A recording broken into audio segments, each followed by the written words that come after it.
주님, 내 기도를 들어주십시오. 내 부르짖음에 귀를 기울여 주십시오.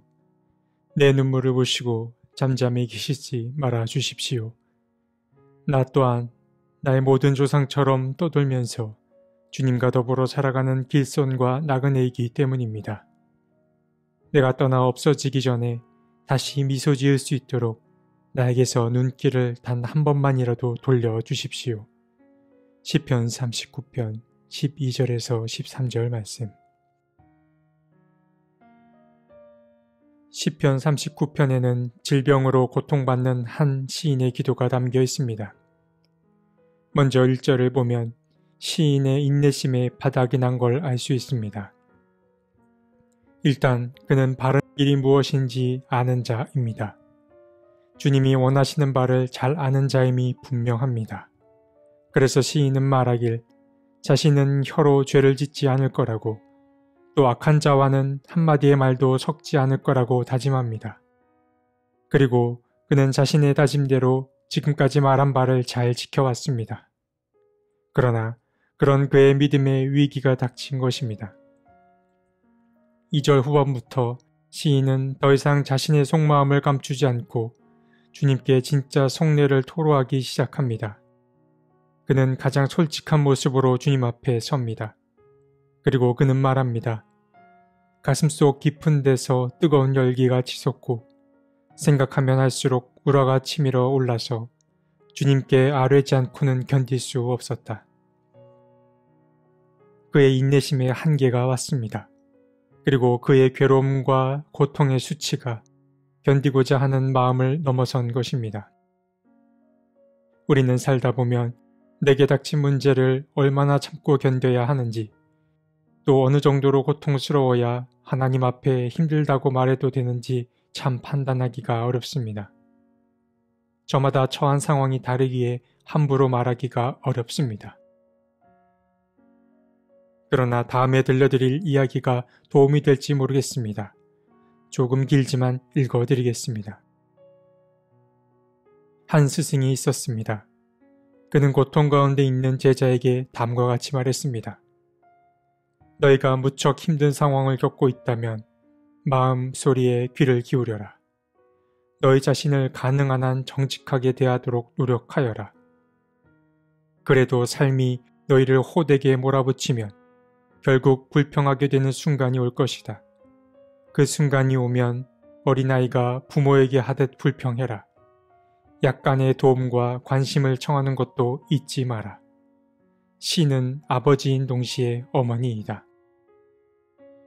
부모는 자식에게 늘 최선을 기대하고 때로는 혹독하게 훈육한다. 그리고 자식이 부모에게 쉼과 애정을 요구하는 것은 잘못이 아니다. 하지만 절대 과장하지 마라. 욥은 적절한 때에 항의했고 잃었던 재산을 되찾았다. 반면 어떤 이는 매사에 불평이 많았다. 그러자 시는 더 이상 그의 말에 귀 기울이지 않으셨다. 하나님과 좋은 관계를 맺는 사람은 참 인간미 넘치는 모습으로 그분께 다가갑니다. 그렇기에 기쁨뿐만 아니라 자신의 아픔과 고통의 마음도 그분과 나눌 줄 압니다. 주님은 항상 엄하기만 한 그런 아버지 같은 분은 아니기 때문입니다. 하지만 잊지 말아야 할 것은 주님은 늘 불평을 입에 달고 사는 사람의 말에는 머지않아 귀를 닫는다는 사실입니다. 그래서 우리에게 필요한 태도는 있는 그대로 주님께 마음을 전하되 과장하지 않는 것입니다. 하나님과 긴밀한 관계를 맺고 있던 시인은 유한한 자기 인생이 못마땅하여 주님 앞에 속마음을 토로합니다. 그는 자신에게 닥친 질병 때문에 인생의 덧없음을 느꼈던 것입니다. 그래서 시인은 말합니다. 주님 알려주십시오. 내 인생의 끝이 언제입니까? 내가 얼마나 더 살 수 있습니까? 나의 인생이 얼마나 덧없이 지나가는 것인지를 말씀해 주십시오. 시인은 자기 인생의 끝이 언제인지를 알려달라고 주님께 요청합니다. 이 말은 임종이 언제인지 정말 알고 싶어서 묻는다기보다는 그만큼 자신이 힘든 상황에 처해 있음을 말하는 것입니다. 그는 몸이 아프자 그동안 중요하게 여겨왔던 모든 것이 다 무가치하게 느껴졌습니다. 자기 인생의 전성기도 한낱 입김에 지나지 않고 또 재산을 늘리는 것조차 다 부질없는 일로 다가왔습니다. 정말 그러합니다.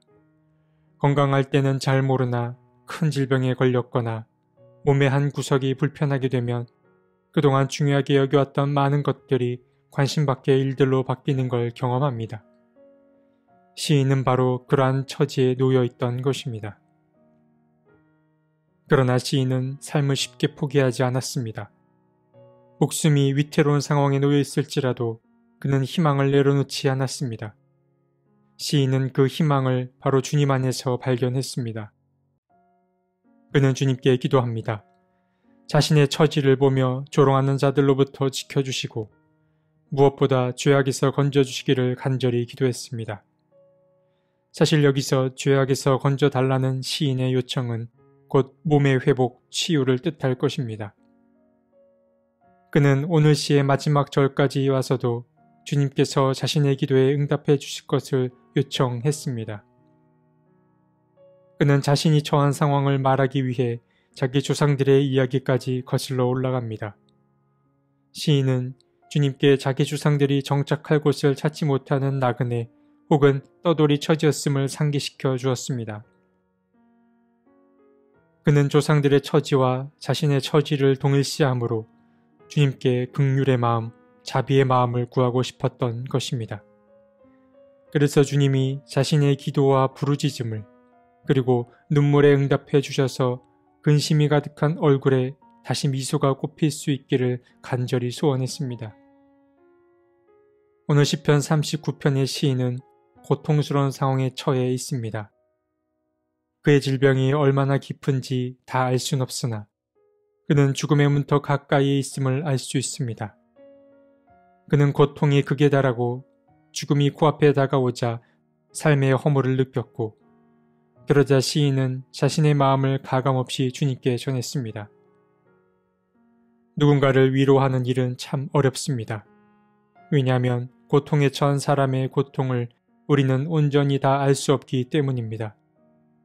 사실 우리가 어려움에 처한 누군가를 위로한다고 해도 결국 그 고통을 감내하고 겪어야 하는 것은 당사자 본인입니다. 사람은 외로운 존재이지만 특히 고통을 당하는 사람의 외로움은 훨씬 깊고 짙을 것입니다. 어떤 일을 겪었던 간에 삶의 극단에 처한 사람들은 삶의 근본을 돌아보기 마련입니다. 시인은 질병으로 인해 극심한 고통을 겪었습니다. 이렇게 극한의 상황에 처하자 시인은 지금까지 자신이 중요하게 여겼던 것들이 모두 부질 없는 것들임을 깨달았습니다.